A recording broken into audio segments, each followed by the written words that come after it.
श्री शिवाय नमस्तुभ्यं।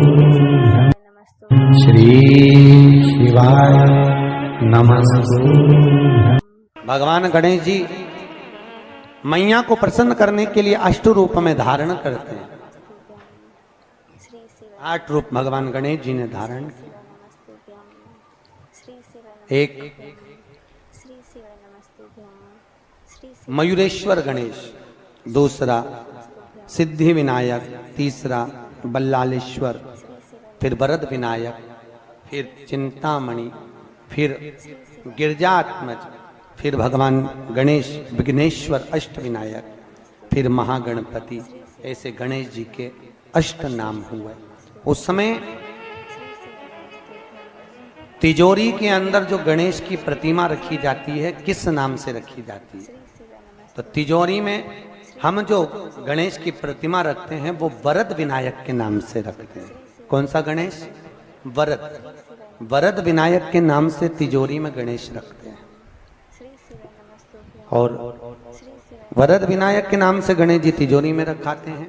आपको कथा में कहा था, घर में सीधी सूंड का गणेश और व्यापार व्यवसाय ऑफिस में उल्टी सूंड का गणेश होना चाहिए। वरद विनायक को तिजोरी में। जब मकान का गृह प्रवेश होता है तो गणेश जी की पूजन जो दरवाजे पर करी जाती है उसे सिद्धि विनायक गणेश कहते हैं। कौन सा गणेश? सिद्धि विनायक। जब हम घर में शुभ कार्य हो, बंदरवाल लगाएं, कोई दरवाजे पर शुभ लाभ लगाएं या स्वस्तिक बनाएं या माताएं दरवाजे पर रंगोली डाले तो उसी समय पर सिद्धि विनायक के नाम से रंगोली डालना चाहिए। तो घर में लक्ष्मी बढ़ती है, सिद्धता बढ़ती है। याद रखिए, कभी भी गणेश जी को, मिट्टी के गणेश जी लाते हो भादो महीने में, तो विसर्जन करो तो विसर्जन के समय पर 2 बिंदी, एक कंकु की एक हल्दी की, दीवार पर जरूर लगा देना चाहिए। क्यों? क्योंकि गणेश जी हमारे यहाँ आते हैं तो रिद्धि सिद्धि के साथ आते हैं। पर जब गणेश जी जाते हैं, अगर हम बिंदी नहीं लगाते हैं तो गणेश जी अपनी रिद्धि सिद्धि को साथ में लेकर चले जाते हैं। पति के साथ पत्नी वापिस चली जाती है। जब हम बिंदी लगाते हैं तो उसका मतलब होता है कि हमारे घर की बहू हमारे घर में रहे, बेटा भले भ्रमण के लिए जाए। तो गणेश जी जाते हैं, रिद्धि सिद्धि घर में रह जाती है। इसलिए रिद्धि सिद्धि को घर में रखने के लिए 2 बिंदी लगाना चाहिए, एक कुंकू की, एक हल्दी। रिद्धि सिद्धि। गणेश जी की प्रियता है दुर्वा। क्या प्रियता है? दुर्वा। कितनी दुर्वा गणेश जी को समर्पित करी जाती है? मात्र 5। कितनी? आज के जमाने में लोग गट्ठा बनाकर चढ़ा दें, वो अपनी जगह पर। 5 दुर्वा पंचम इंद्रियों को वश में करने के लिए और भगवान के 5 जो स्वरूप हैं उनको अपने भीतर उतारने के लिए 5 दुर्वा।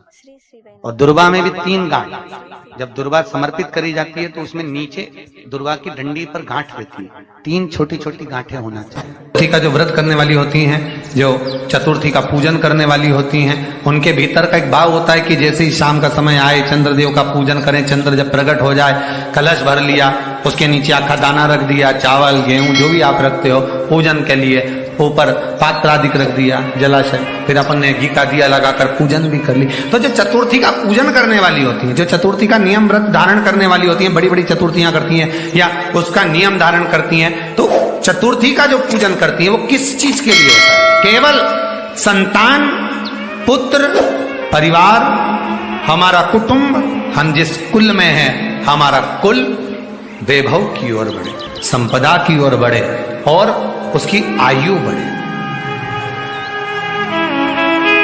उसकी आयु बढ़े, वैभव बढ़े। बहुत ध्यान दीजिएगा महाराज। चतुर्थी की पूजन में जो आप आखा दाना रखते हो, गेहूं वगैरह कुछ भी जो रखते हो, उसकी बड़ी महत्वता होती है महाराज। यहां तक कहा गया है, चतुर्थी की कथा तो आप लोग पढ़ते होंगे, जो लोग पढ़ते हैं उनको मालूम होगा। चतुर्थी की कथा में लिखा है, चौथ माता के व्रत में वर्णन किया गया है कि वो आखा दाना जो रखा जाता है, मान लो कोई जरूरी काम होता है तभी आखा दाना को रखा जाता है, संभाल के रखते हैं कि हम इस काम के लिए जा रहे हैं और हमारा ये कार्य सफल होना चाहिए।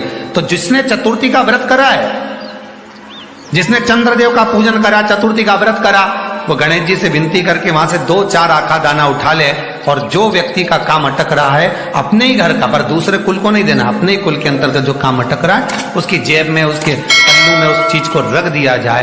तो चतुर्थी जो अगली आती है, जैसे आप महीने की करते हो तो महीने की, और आप जैसे करते हो कि 4 अलग बड़ी बड़ी चतुर्थी करते हो तो उसके अनुसार आपका कार्य सिद्ध होता ही है। उस आखे दाने का इतना महत्व होता है क्योंकि चतुर्थी का व्रत करने वाली माता जब व्रत करती है तो स्वयं चतुर्थी की कथा में लिखा हुआ है कि पार्वती जी गणेश जी से चतुर्थी की कथा बचवाती। चतुर्थी की कथा बाची किसने थी? स्वयं गणेश जी महाराज ने। और सुनी किसने थी? माता पार्वती। बाचने वाले गणेश जी थे, सुनने वाली माता पार्वती थी। तो चतुर्थी की कथा जब होती है तो उसको स्वयं गणेश जी बाच रहे हैं। तो व्रत कौन सुन रही है? माता पार्वती। और आपने जो आखा दाना लिया वो गणेश जी के भाव से लिया, गणेश जी से निवेदन करके, विनय करके, प्रार्थना कर उसको प्राप्त किया। जितने आस्था चैनल पर कथा सुन रहे हो, जितने फेसबुक और यूट्यूब पर सुन रहे हो, और जितने इस छत्तीसगढ़ की पावन धरा पर बैठकर सुन रहे हो, बहुत सावधानी से सुनना। एक छोटा सा कपूर का टुकड़ा जब आरती में जलाया जाता है तो ये कपूर क्यों जलाते हैं? इस कपूर का महत्व क्या है? इस कपूर का कारण क्या है? ये कपूर है कौन जिसको हम आरती में जलाते? क्या जरूरत इस कपूर को आरती में जलाने की? क्या जरूरत इसको यज्ञशाला में जलाने की? क्या जरूरत है इस कपूर को पूजन में जलाने की? स्वयं गुरु बाबा कहते हैं यदि कोई आरती में, पूजन में, घर में एक कपूर का टुकड़ा आरती के बाद में जब समर्पित करेगा तो उसको अश्वमेध यज्ञ का पुण्य प्राप्त हो जाएगा। अश्वमेध यज्ञ के पुण्य को पाने के लिए कपूर का टुकड़ा आज भी आरती में जलाया जाएगा। एक कपूर का टुकड़ा सुख का, इसीलिए हमारे यहाँ शास्त्र कहता है महाराज, जब आपको घर में अगर ऐसा लगने लगे कि 15 दिन से बहुत बेचैनी है, बहुत दुख तकलीफ लग रही है, कोई ना कोई बीमार पड़ रहा है, कुछ ना कुछ तकलीफें लग रही है, तो एक पीपल का पत्ता ले लो, उसके ऊपर एक कपूर का टुकड़ा ले लो, सारे घर में घुमाकर उसको दरवाजे के बीच मध्य में जलाकर रख दीजिए। थोड़ी सी जला 20 से 25 मिनट के अंदर मकान में एनर्जी वापिस आ जाएगी, उस भवन में एनर्जी वापिस प्राप्त हो जाएगी। 20 से 25 मिनट के अंदर एनर्जी वापस। लग रहा है कि यहाँ नेगेटिव है तो उसको पॉजिटिव बनाया जा सकता है। रात को 12 बजे शंकर जी के मंदिर में शिवलिंग पर चढ़ी हुई बेलपत्री को उठाकर शंकर मंदिर का शिखर देखकर चबा चबा कर खा लीजिए। आपके पाँव के घुटने बदलने की जरूरत नहीं पड़ेगी, ऑपरेशन की जरूरत नहीं। गणेश जी फ्री कब रहते हैं? तो हमने कहा अब ये तुम्हारे ऊपर, हमको तो मालूम भी नहीं, हम तो अपॉइंटमेंट लिए भी नहीं उनसे, तो तुम्हें ज्यादा स्मरण हो। तो आप शंकर जी की कथा करते हो, आपको नहीं मालूम कि गणेश जी कब फ्री रहते हैं? हमने कहा गणेश जी फ्री रहने का केवल एक समय होता है, एक टाइम होता है, एक पल होता है, एक घड़ी होती है कि गणेश जी महाराज हमारे घर में आ गए।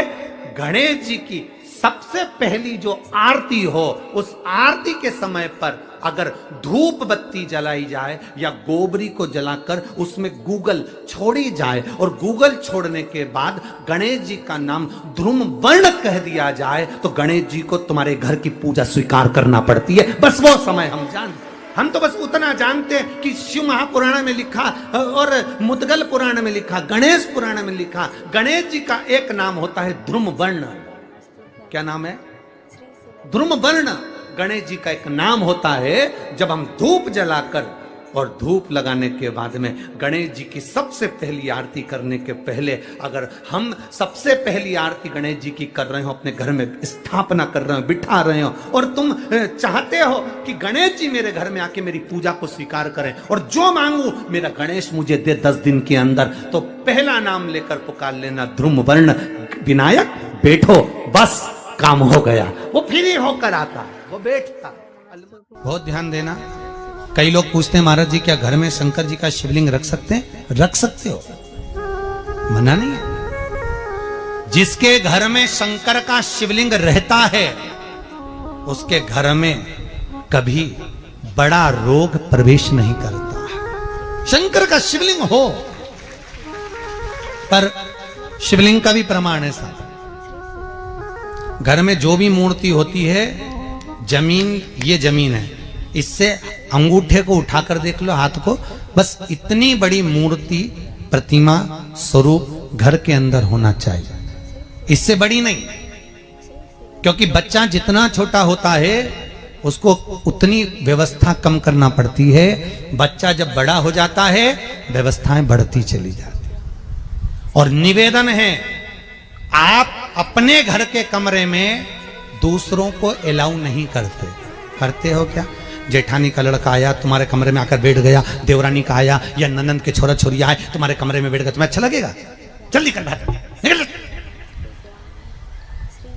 अपने कमरे में तो बच्चे कहते हम कहां जाएं, दादी के कमरे में जा, क्योंकि बेचारी दादी का कमरा तो पंचायती।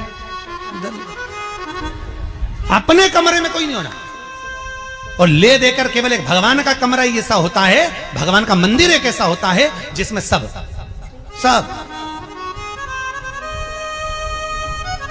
तीर्थ करने गई। कहां?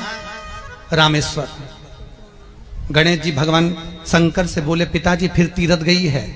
शंकर जी बोले बेटा खसक के बैठ जा, पकड़ के लाती होगी। तीर्थ गई, वहां से रामेश्वर जी को ले आई, फिर बद्रीनाथ गई, वहां से पकड़ लाई, द्वारका गई, वहां से ले आई। इतना सारा देवी देवता एक ही मंदिर में, सारा पितर देव, ये देव वो देव सब बैठा, बेचारा ये सब खसकाया बैठा। इतना सा तो मंदिर, उसमें भी ऐसा फंसाया बैठा। और उसी में पानी का लोटा, उसी में जल सब रख गई, और मालूम पड़े वो लोटा भी लुढ़क गया, सब गीला हो गए। गणेश जी ने कहा पिताजी पूरे गीला हो गए। शंकर भगवान बोले बेटा अब तो आरती करके गई, कल ही आएगी। अब तो गई, और सुबह से आई, इतनी सी शक्कर लिए, इतनी सी कटोरी में, और आरती भी कर रही शक्कर धर के, और दिया हाथ में, और इधर हाथ में घंटी, तन मन धन सब कुछ तेरा, मुंह से बोल रही तेरा, ऊपर से दिखा रही ठेंगा, समझना मत ही तेरा, समझना नहीं तेरा। पहले के लोग घंटी बजाते थे, अंगूठा नीचे रखते थे। आज के जमाने में तन मन धन सब कुछ तेरा, समझ।